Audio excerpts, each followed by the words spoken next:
وحزنا جليلها ذاك المسمى محسنا يا خطاه الركين فقد وربي قتلوا جنيني لقد جنى الجاني على جنينها فاندكت الجبال من حنينها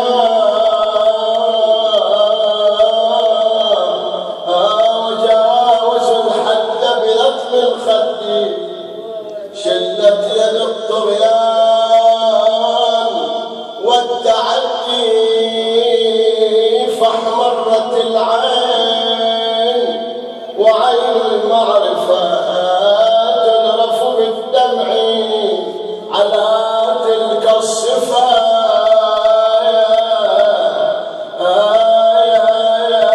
ولا تزيل حمرة العين سوى بيض السيوف يوم ينشر اللواء وإن كسر الضلع ليس ينجبر إلا بصمصام عزيز مقتدر إذ ربت تلك الأضلع الزكية يا زهراء ما مثلها رزية يا راعي الثار يا صاحب الزمان يا أبا صالح يا راعي الثار فات الثار ينشر رايتك وظهار تدري والخبر عندك بصير الباب شتكسر تصبر والخبر عندك من بعد الرسول صار الحكم لأعداكم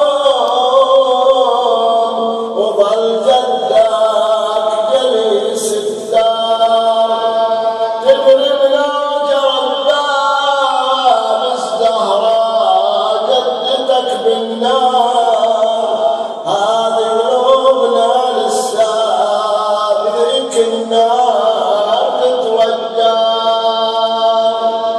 من نار القلوب نهيج غيرك ما لنا جاره نلومك واحنا ندري شلون قلبك تشتعل نار ندري بيك من تذكر صدر امك وسواره تريد وتطلب الرخصه الله تريد بس تظهر تريد تطلب الرخصه ابن الله وقلبك المجمور اندام كلها لك راحه وجدل والحق مو منكور اول تطلب ثار ماتت والضلع مكسور الوصفه تندفن بالليل خوف من العدا تحضر يا رب صدورنا ضاقت حسرا جرب اثر حسرا عجل فرج والينا بجاه البضعة الزهراء بجاه السقط ومصفف بجاه الضلع وبكسره والوسطى تندفن بالليل خوف من العدا تحضر ولكن الأمر لله ولا حول ولا قوة إلا بالله العلي العظيم والعاقبة للمتقين ولا عدوان إلا على الظالمين وعلى ظالمي أهل البيت لعنة الله والملائكة والناس أجمعين بسم الله الرحمن الرحيم. وإذ قالت الملائكة يا مريم إن الله اصطفاك وطهرك واصطفاك على نساء العالمين. يا مريم اقنتي لربك واسجدي واركعي مع الراكعين. آمنا بالله. صدق الله العلي العظيم.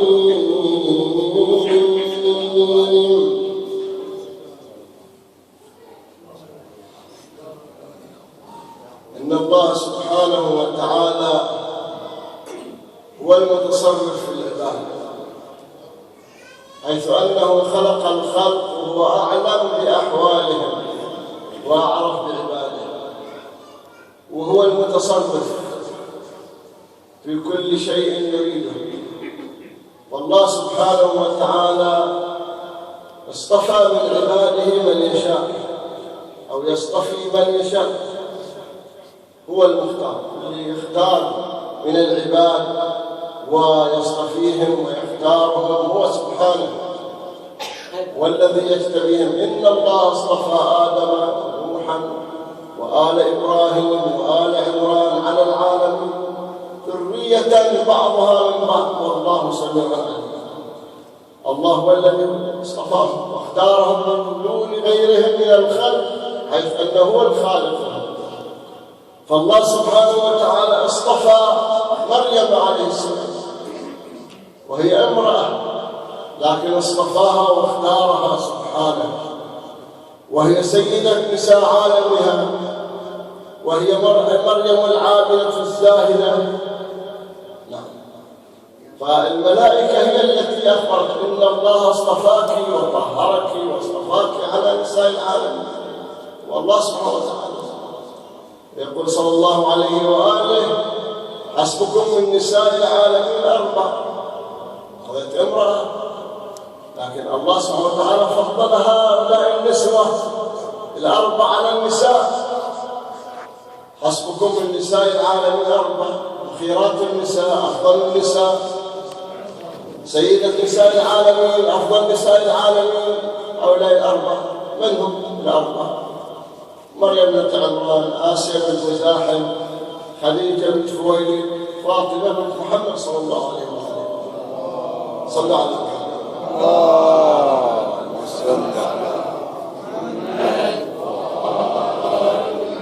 فاطمة هي سيدة نساء العالمين من الأولين والآخرين، بما فيهن مريم وخديجة وآسيا بنت مزاحم.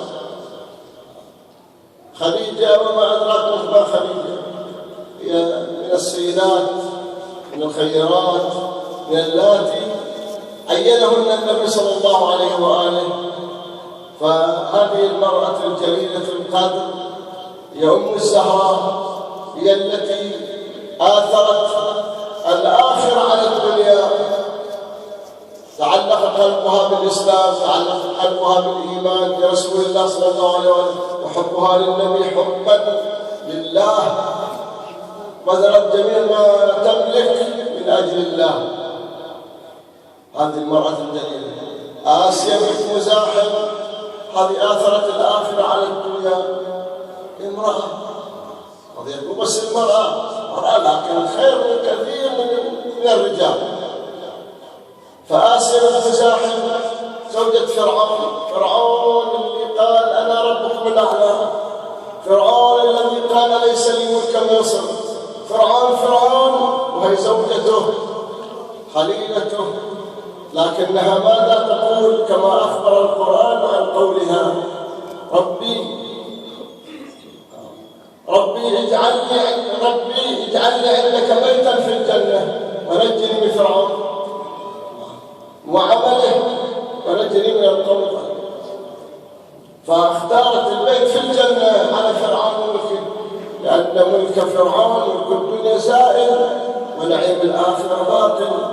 هذا نعيم صح ولذات الدنيا، لكنها زائلة، ملك زائل، لذات ذات فانية زائلة، فما تريد هذه الدنيا. رب ابن لي عندك بيتا في الجنة ونجني من فرعون. ما أريد الحياة، ما أريد فرعون ولا دنيا فرعون. هذه امرأة مريم بنت عمران الله سبحانه وتعالى اختارها، اصطفاها كما أخبر الله: اصطفاك. الملائكة هي اللي أخبرت عن الله: وطهرك واصطفاك. هو الذي اصطفاه، هو الذي اختار سبحانه وتعالى. عمران بن واثان والد مريم كان عنده بنات. ابنته الكبرى زوجة زكريا عليه السلام، والدة يحيى، ما عنده أولاد. الله سبحانه وتعالى أوحى إليه: إني واهب لك ذكرا سويا يبرئ الأكمه والأبرص ويحيي الموتى بإذنه وجاعله رسولا لبني إسرائيل. هذا سر بذلك. جاء أخبر زوجته: قال: هذا ما أوحى إلي ربي، أن الله سبحانه وتعالى سيرزقنا ولد ذكرا سويا، وهي صفاته يبرئ الأكمه والأبرص ويحيي الموتى. وبعد زيادة على ذلك الله يجعل رسول بني إسرائيل. سرت زوجته، فرحت بذلك. فهذا في قلبها على أن هذا الذي سيأتي المبشر به، اللي بشرها أبوه عمران، وعمران مبشر من قبل الله عز وجل. حملت زوجة عمران، حملت بهذا الحمل، ما تدري، لكن في بالها وغلها لا تشك على أن الحمل الذي في بطنها هو ذكر سوي يبرئ الأكمه، كما أخبرها زوجها عن الله عز وجل. وكذلك عمران زوجها ما يشك، لأن هذا وحي من قبل الله. الله سبحانه وتعالى هو المخبر والذي أخبره على أن أنا رازقك ولا هي صفاته. والآن أخبر زوجته فرحت: الحمد لله أنا بيأتنا ولد، هاي صفاته. سرت حتى مات عمران، مات زوجها، توفي زوجها. وطبعا في حياته ما تقدر تتصرف في هذا الجنين الذي في بطنها، ولذا أنه لما مات زوجها استطاعت أن تتصرف. هذا النذر الذي أخبر الله تعالى عنه في القرآن في قوله: بسم الله الرحمن الرحيم: إذ قالت امرأة فرعون إني نذرت لك ما في بطني محررا فتقبله مني إنك أنت السميع العليم.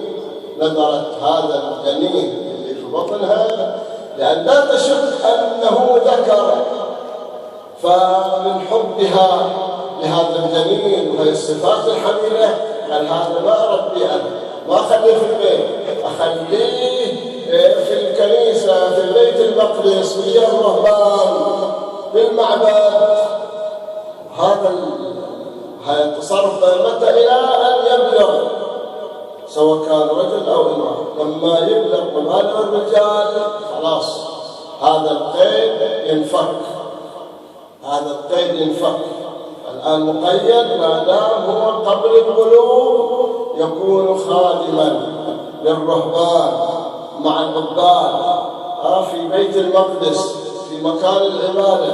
لكن لما يبلغ هذا المحرر، هذا الذي منذور به بأن يكون خادما لبيت المقدس للمعبد والعباد، هذا بس القيد إلى أن يبلغ. من يبلغ خلاص هو على كيفه، يحب يطلع يحب يبقى، يصير من الرهبان يصير من الرهبان، يريد يطلع على كيفه.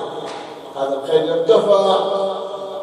فالآن هي نذرت من حبها لهذا الجنين، حبها للعبادة وحبها لبيت المقدس والعباد، نذرت بهذا الذي في بطنها إني نذرت لك ما في بطني محرم فتقبل إنك أنت السميع العليم. النوم قربت الولادة، جاء وقت الولادة وضعتها، صار وقت الوضوء ولما وضعتها وإذا هي أنثى. سبحان الله، الله سبحانه وتعالى ما يخلف وعده، هذا وعد إلهي. قالت ربي معذرة تهتدر ماذا نسوي، قالت ربي إني وضعتها أنثى والله أعلم بما وضعت وليس الذكر كالأنثى وفوارق، ذاك وظيفة وهذه وظيفة. الأنثى تحيض إلى يبدأ العادة تطلع من المسجد ما تروح المسجد، والرجل غير وظيفة غير المرأة، كل له وظيفة. الآن المأتم غير المسجد، أقول هذا له وظيفة وذاك وظيفة، البيت غير المأتم وهكذا. الآن مثال، لو أن إنسان صاحب الدار يجي يصلي، جاء للصلاة يصلي في بيتهم، خلي التربة صوب واحد وأقول نجاسة موجودة، عين نجاسة قدام يشوفها عين نجاسة، يقدر يصوب واحد صوب واحد مع النجاسة يخلي التربة وصلي عادي. يجي الماتم الآن، هذا الماتم يجي وبيصلي شاف عين نجاسة، عين نجاسة موجودة، قول أو غائب قدر لكم الله أو دام مقدم وكذا، أي شيء من النجاسة موجودة، يقدر يخلي التربة صوب واحد ويصلي صوب واحد. لكن لو راح المسجد ورأى عين نجاسة يقدر يصلي؟ ما يقدر يصلي، ما يقدر يصلي، ممنوع عليه الصلاة حتى يزيل عين النجاسة ويطهر المكان. إذا زال عين النجاسة وطهر الموضع يقدر يصلي، وإلا قبل ما يقدر يصلي. إذا هناك فرق بين البيت والمسجد، فرق بين المأتم والمسجد. المسجد المأتم عالي، مأتم الحسين له كرسيته له مكانته له، لكن تقدر تصلي والنجاسة موجودة، بعدين على فراغ تزيل النجاسة والطهر المكان. لكن المسجد لا، يقول لك أول نظف المكان طهر الموضع بعدين صلي. هذا مثال. فليس الذكر كالأنثى، أكو فوارق بين هذا وبين هذا، الذكر له وظيفة والأنثى له وظيفة. ربي أنا نذرت هذا المولد حسبان إنه ذكر وخلي خادم لبيت الله للمسجد للعباد مع الرهبان، النوم أنثى تسوي.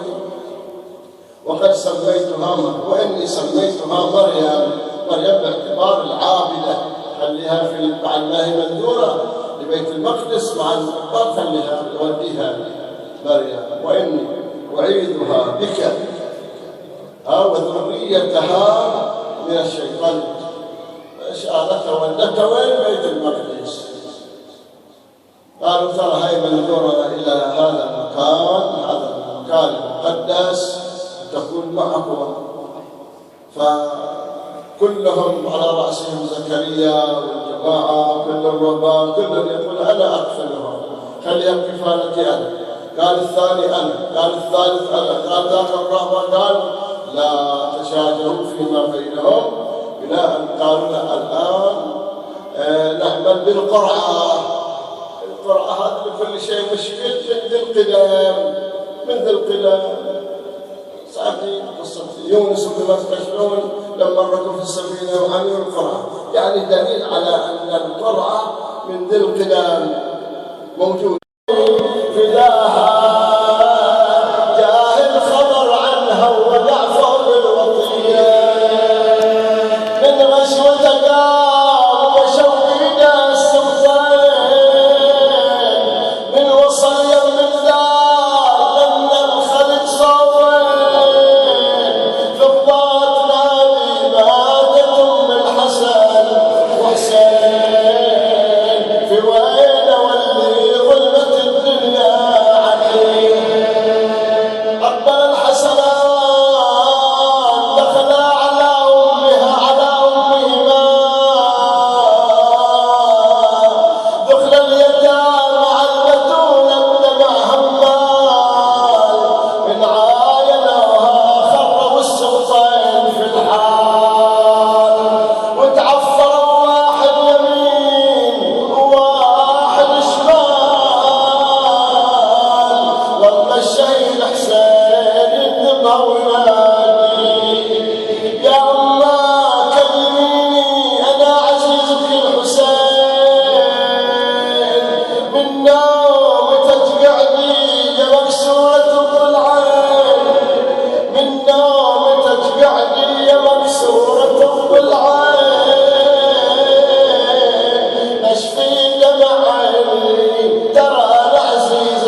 اجتماع للخليلين فرقة وكل الذي دون الفراق قليل وإن افتقادي فاطمة بعد أحمد دليل على أن لا يدوم خليل.